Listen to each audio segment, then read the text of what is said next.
अगर आप फोटोग्राफर हैं या किसी भी और आर्ट फॉर्म को फॉलो करते हैं या उसका पैशन है, तो एक बात तो पक्की है कि आपके लाइफ में चैलेंजेस बहुत आएंगे, स्ट्रगल्स बहुत आएंगी, या कभी ऐसी सिचुएशन भी आएगी कि आपकी क्रिएटिविटी आपको लगेगा कि बिल्कुल खत्म हो गई है, आप स्टैग्नेट हो गए हो, आप आगे बढ़ नहीं पा रहे, इंप्रूव नहीं कर पा रहे। और मैं इतना कॉन्फिडेंट क्यों हूं ये सब बोलते हुए? बिकॉज मैंने भी अपने 10 साल की, जो उससे थोड़ी ज़्यादा की जो जर्नी है, उसमें मैंने ये कई बार फेस किया है। ये एक नॉर्मल सिचुएशन है जो कि होती ही होती है, हम लोग फेस करते ही करते हैं। एंड जब भी ये सिचुएशन आती है तो कुछ फ्रस्ट्रेशन साथ में लेके आती है कि ऐसा लगता है कि मेरे साथ ही ऐसा क्यों। मतलब अभी तो कुछ दिन पहले मैं बड़ी मुश्किल से इस क्रिएटिव ब्लॉक से निकल के आया हूं, या इस स्ट्रगल वाली जो सिचुएशन थी, चैलेंजिंग जो सिचुएशन थी, उसको मैंने बड़ी मुश्किल से तो उससे पार पाया है। फिर से मेरी लाइफ में ऐसा हो गया। किसी तरह हम ड्रैग करते हैं, फिर नया साल आता है और हम कहते हैं कि चलो एक अपॉर्चुनिटी है कि नया साल है, नए तरीके से कुछ शुरू करने की कोशिश करेंगे, एंड रेजोल्यूशंस बनाते हैं, एंड बहुत कुछ नया करने की कोशिश करते हैं। आज हम लोग जनवरी में बैठे हुए हैं और आज मैं आपको इस एक ऐसी चीज के बारे में बताऊंगा कि अगर आपने इसको फॉलो कर लिया, सो एक बात पक्की है कि आपकी फोटोग्राफी इंप्रूव जरूर होगी। 100% गारंटी है इस चीज की।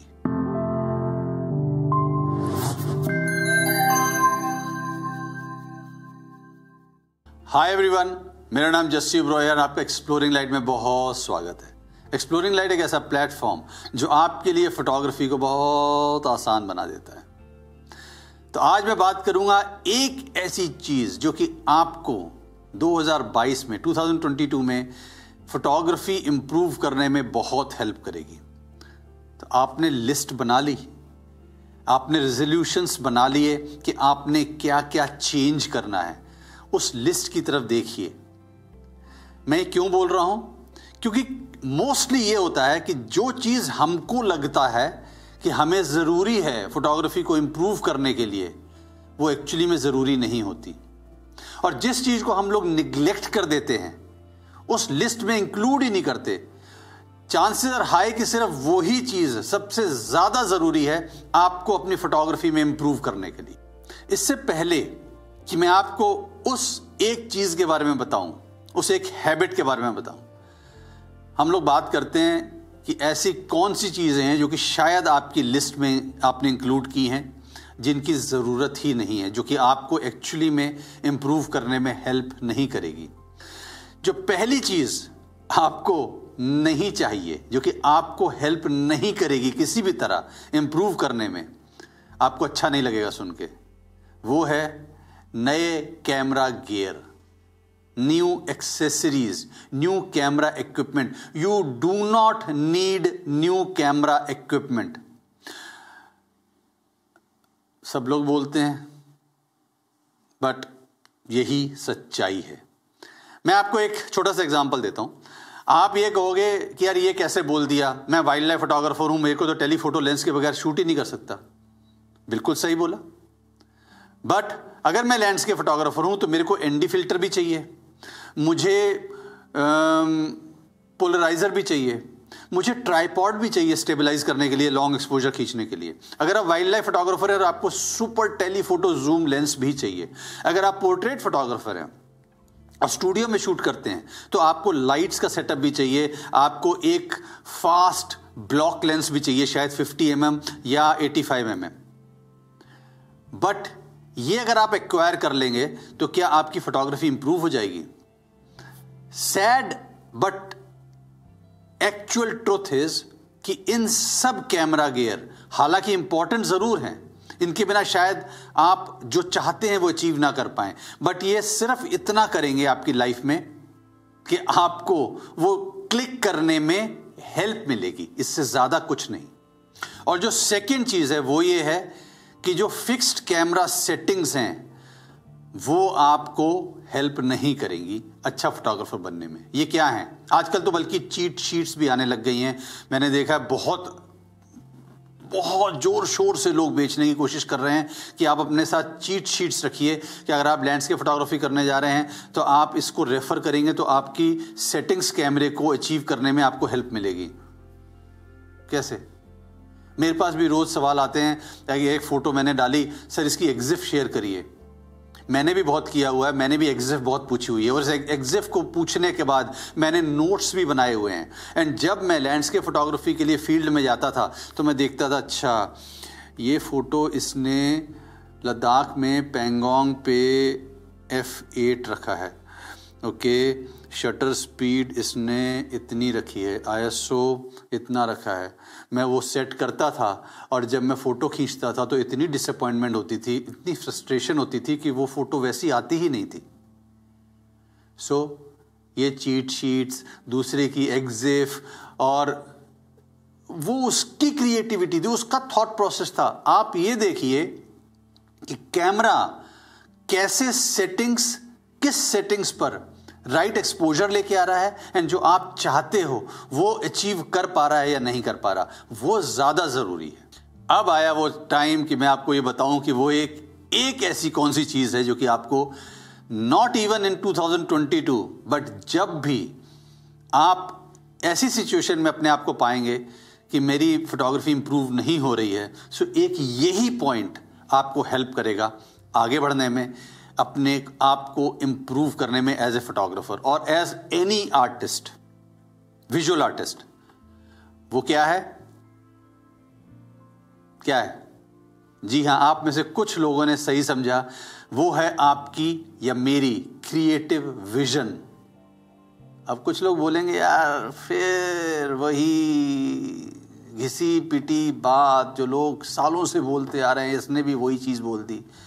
अनफॉर्चुनेटली अगर मुझे सुबह दांत साफ करना है तो मुझे वही घिसी पिटी चीज जो लोग सालों से बोलते आ रहे हैं कि ब्रश निकालो, उसके ऊपर पेस्ट लगाओ और फिर साफ करो, इसके अलावा कोई और तरीका नहीं है। और अगर आपको फोटोग्राफी को भी इंप्रूव करना है तो वही टाइम एंड टेस्टेड एक ही चीज, वो है क्रिएटिव विजन। अगर आप फोटोग्राफी कर रहे हैं या आप सीरियस हॉबीइस्ट हैं या आप जस्ट ट्रैवल मोमेंट कैप्चरर हैं कि आप फैमिली के साथ जा रहे हैं, मोबाइल उठाया, अपने फैमिली के साथ जहां पर भी आप गए हैं वहां पर अपने मोमेंट्स को कैप्चर किया, कुछ भी हैं, एक चीज ध्यान रखिए, क्रिएटिव जो विजुअल क्रिएटिविटी है वो बहुत ज्यादा इंपॉर्टेंट है आपको इंप्रूव, आपके लिए फोटोग्राफी को इंप्रूव करने में। अगर आप नहीं चाहते, आपको फर्क ही नहीं पड़ता आप कैसी फोटो खींच रहे हैं, then probably I don't know आप इतना भी क्यों सुन रहे थे, पहले ही बंद कर देते इस वीडियो को। बट अगर आप अब तक बैठे हैं तो आप ये जानना चाहते हैं कि आप इंप्रूव कैसे करें। तो क्रिएटिव विजन है क्या? विजुअल क्रिएटिविटी क्या है? बेसिकली जब मैं किसी एक सीन पे जाता हूं, कहीं पर भी किसी भी चीज को शूट कर रहा हूं, मैं लैंडस्केप फोटोग्राफर हूं ज्यादा, या पोर्ट्रेट भी खींचता हूं, पर लैंडस्केप की बात करूं तो, या ट्रैवल भी ज्यादा मोमेंट्स को कैप्चर करता हूं, मैं वहां पे गया, when I pick up my camera to click that image, तो मैं क्या खींचना चाहता हूं, मैं क्या दिखाना चाहता हूं, वो एक आइडिया जनरेट होता है माइंड में, उस आइडिया को एग्जीक्यूट करके फाइनल रियलिटी तक लेके आना इज क्रिएटिव विजन। इससे ज्यादा कुछ भी नहीं है। मैं अब आपको अगले 3 एग्जाम्पल्स ऐसे दिखाना चाह रहा हूं जिसमें कि अगर मेरी क्रिएटिविटी नहीं आई होती, मेरे विजुअल क्रिएटिविटी को मैंने अप्लाई नहीं किया होता, उस थॉट प्रोसेस को अप्लाई नहीं किया होता, सो मेरी इमेज कैसी आती। सो इन ए वे जो मैं दिखाना चाह रहा हूं कि मेरे कैमरा ने कैसा खींचा एंड मेरी क्रिएटिव विजन ने क्या देखा था और उसको मैंने किस लेवल तक लेके आया। जो ये पहला एग्जांपल मैं आपको बताऊंगा वो है मेरे एक लैंडस्केप फोटो खींची थी फैरो आइलैंड्स पे, कुछ साल पहले, 3-4 साल पहले की बात है। मैं और मेरा फ्रेंड वहाँ गए थे। खैर उस जगह पर बहुत सुंदर सा स्पॉट था, वहाँ पर सुबह सुबह हम बिफोर सनराइज पहुँच गए एंड द आइडिया वाज कि जो सनराइज के गोल्डन ह्यूज हैं उसको हम कैप्चर करेंगे। लक थोड़ा सा ख़राब था टू बिगिन विद, बहुत ज़्यादा हैवी रेन आ गई, तूफान सा आ गया, बहुत मुश्किल से बचे। एक बार तो मन हुआ कि वापस आ जाएं, बट फिर भी हम वहाँ पे खड़े रहे। थोड़ी देर बाद ही वो जो रेन स्टॉर्म था वो हट गया, एंड क्या ब्यूटीफुल सॉफ्ट गोल्डन ग्लो आया। फोटो खींची, एज यूजुअल मैं रॉ में खींचता हूं तो रॉ में ही खींची। जब मैं वापस आया कंप्यूटर पे देखा तो आई वॉज वेरी डिसअपॉइंटेड, क्योंकि ये जो आप फोटो देख रहे हो ये रॉ फोटो है, एंड इसमें कैमरा ने कलर्स कैप्चर ही नहीं किए। मैंने तो कुछ और ही देखा था वहां पे, इतना सुंदर गोल्डन ग्लो देखा था। लॉन्ग एक्सपोजर इमेज मैंने खींची थी ये, बट ऐसा लग रहा था जैसे कि मैंने सनराइज की ना खींची हो, मैंने ओवरकास्ट स्काई की खींच ली हो।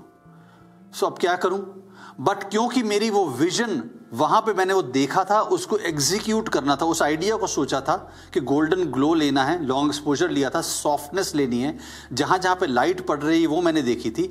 एंड उसको जब मैंने पोस्ट प्रोसेसिंग टेक्निक को यूज किया simple, then this is what I got. Actually में जो एक्चुअल सीन था वो इसके बहुत क्लोज था। सो अब आप ये कहेंगे आप कौन सा कैमरा यूज कर रहे थे? मैं एक अच्छा कैमरा यूज कर रहा था, बहुत ही लेटेस्ट एंड एडवांस वर्जन था। एक चीज समझ के चलिए, आप कुछ भी कर लेंगे, कितना भी महंगा कैमरा ले लेंगे, कैमरा कई बार वो देख ही नहीं सकता, वो कैप्चर ही नहीं कर सकता जो आपने देखा था, वो कलर्स को नहीं उठा सकता, उसके लिए आपको वाइट बैलेंस बदलना पड़ता है। पर अगर मैं रॉ खींच रहा हूं तो वाइट बैलेंस को भी मुझे न्यूट्रल रखना पड़ता है। सो ये फ्लैट सी इमेज आ जाती है, डार्क सी, डल सी आ जाती है। सो आपकी क्रिएटिव विजन यहां पर काम आती है कि आपने क्या अचीव करना था, उसको पोस्ट प्रोसेसिंग टेबल पे लाके आप अचीव कर सकते हैं। जो सेकेंड इमेज मैं आपको दिखाना चाहता हूं, ये मैंने भी लॉकडाउन से थोड़ा ही पहले खींची थी, जब शुरू हुआ था, जब फर्स्ट टाइम पेंडेमिक डिक्लेयर हुआ था। आइसलैंड में खींची थी। वेस्टरहॉर्न एक बहुत ही आइकॉनिक जगह है, माउंटेन है आइसलैंड में, वहां पर खींची थी। वेदर बहुत डल था, मूडी वेदर था, एक्चुअली डल नहीं कहूँगा, मूडी वेदर था। बारिश हो रही थी लगातार, एंड पडल्स ऑफ वाटर बन गए थे। सो एक आइडिया दिमाग में आया कि इस माउंटेन को मैं पडल ऑफ वाटर के साथ खींचूं। सो ये आइडिया था, इसको एग्जीक्यूट करना था।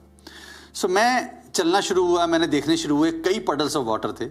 सो उस आइडिया को फाइनल एग्जीक्यूशन के लिए मैंने ढूंढना शुरू किया कि एक ऐसा पडल ऑफ वाटर मुझे मिले जो कि सबसे अच्छा दिखेगा इस पूरे इमेज को, फाइनल जब बनेगी इमेज उसमें।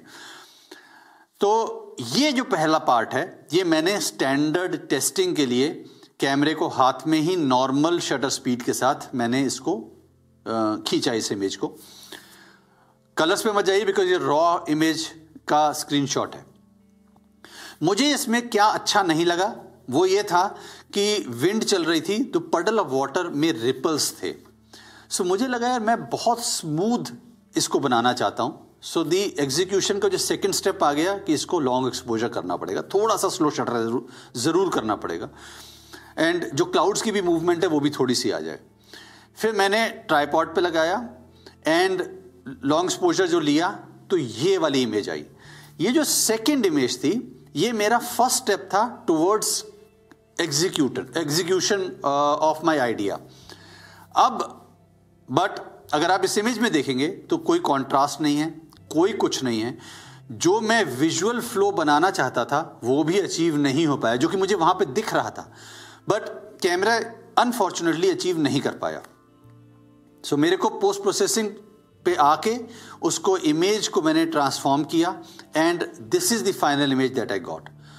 सो एक आइडिया, उसको मैंने पहले स्टिल खींचा, उसके बाद मैंने उसका लॉन्ग एक्सपोजर डिसाइड किया, उसके बाद मैं उसको पोस्ट प्रोसेसिंग टेबल पे आके मैंने उसमें नेसेसरी कॉन्ट्रास्ट ऐड किया एंड एक जो मूड था उसको रिटेन किया जो कि is very close to what I saw there. And जो थर्ड एंड फाइनल इमेज मैं आपको दिखाऊंगा, ये एक पुष्कर से इमेज है। ये बहुत पहले मैंने खींची थी बट मेरी बहुत फेवरेट इमेज है, और उसकी खासियत ये भी है कि इस टाइप की इमेज मैंने किसी और को रेप्लिकेट करते हुए नहीं देखा। एक्चुअली में बहुत साल पहले पुष्कर जो भी गया है उसको पता होगा कि एक स्पॉट था, एक एरिया था जहां से कि सुबह सुबह कैमल हर्डर कैमल्स को लेके आता था एंड मेला ग्राउंड में, जो फेयर का जो ग्राउंड था जहाँ पे वो कैमल्स को रखता था, वहाँ तक लेके आता था। तो एक पाथ थी जिस पे कि वो दौड़ते हुए आते थे एंड जाते थे। अब अर्ली मॉर्निंग क्या होता था, जहाँ से वो जा रहे हैं, अगर आप ऐसे खड़े सामने से देख रहे हो तो उसके पीछे से सनराइज होता था। So I wanted to create a salute and wanted to create that moment जिसमें कि मैं कैमल्स भी दिखा पाऊं, कुछ हद तक कैमल हर्डर भी दिखा पाऊं एंड अर्ली मॉर्निंग ग्लो भी दिखा पाऊं। Basically the basic essence of Pushkar जो मैं दिखाना चाहता था। मैंने स्पॉट डिसाइड कर लिया। आप मानोगे नहीं, मुझे ये वाला जो शॉट, ये मैंने पहला शॉट खींचा, ये शॉट आया, ये रॉ फाइल का स्क्रीनशॉट है एंड इस शॉट को लेने में मुझे 3 मॉर्निंग्स लगी। अर्ली मॉर्निंग 3 बार जाना पड़ा। मैंने कम से कम भी मैंने 500-600 फोटो खींची होंगी वहां पर। क्या हो रहा था, जब वो दौड़ते थे तो बड़ा मुश्किल था उनको आइसोलेट करना फ्रेम्स में। मैक्सिमम जो मुझे फ्रेम्स मिले उसमें या तो कैमल्स के नेक्स आपस में ओवरलैप कर रहे थे या कैमल का सिर जो था वो हर्डर के मुंह में घुस रहा था, मतलब ओवरलैपिंग जंबल अप हो रहा था। तीसरे दिन की अर्ली मॉर्निंग पे मुझे एक फ्रेम मिला जो कि ये है, बट इसमें भी प्रॉब्लम थी बिकॉज आप देख रहे हो कलर्स उस हिसाब से नहीं आ पाए। तो इसको मैंने पोस्ट प्रोसेसिंग पे ले जाके सिंपल कलर वाइट बैलेंस की सेटिंग करके, मेरी कोई क्रॉप इसमें नहीं है, आपके सामने दिख रहा है, and this is the final image that I got. आपको ना ही नया कैमरा हेल्प करेगा ज्यादा क्रिएटिव बनने में या इंप्रूव होने में, ना ही आपको वो जो चीट शीट्स हैं, किसी की एग्जिफ की जो इंफॉर्मेशन है उसकी इंप्लीमेंटेशन आपको हेल्प करेगी, ना ही आपको कोई नया सॉफ्टवेयर जो कि आपके हिसाब से ज़्यादा पावरफुल है या नए जो फिल्टर्स हैं ऑटोमेटिकली सडनली इमेज को ट्रांसफॉर्म कर देते हैं, ये भी आपको हेल्प नहीं करेंगे। आपको सिर्फ आपकी क्रिएटिव विजन पे काम करना पड़ेगा। एक ही चीज़ है, एक ही ऐसी चीज़ है जो कि आपको हेल्प करेगी एज ए फोटोग्राफर इंप्रूव होने में। अभी तक इतना ही। आई होप आपको वीडियो अच्छा लगा होगा। अगर वीडियो अच्छा लगा तो प्लीज़ लाइक ज़रूर करिए। हाँ, अपने फ्रेंड से शेयर करना मत भूलिएगा, because sharing is caring. Until next time, until next video, आप लाइट को एक्सप्लोर करते चलिए और हमें अपने अच्छे अच्छे इमेजेस से इंस्पायर करते चलिए। मुझे कमेंट्स में ज़रूर बताइए कि आप क्या मेरे इस थॉट प्रोसेस से एग्री करते हैं या नहीं। रीज़न ज़रूर लिखिएगा। It will be very interesting to know. Thank you so much for staying by and watching this video. Take care, keep taking precautions, keep wearing mask. Take care and bye.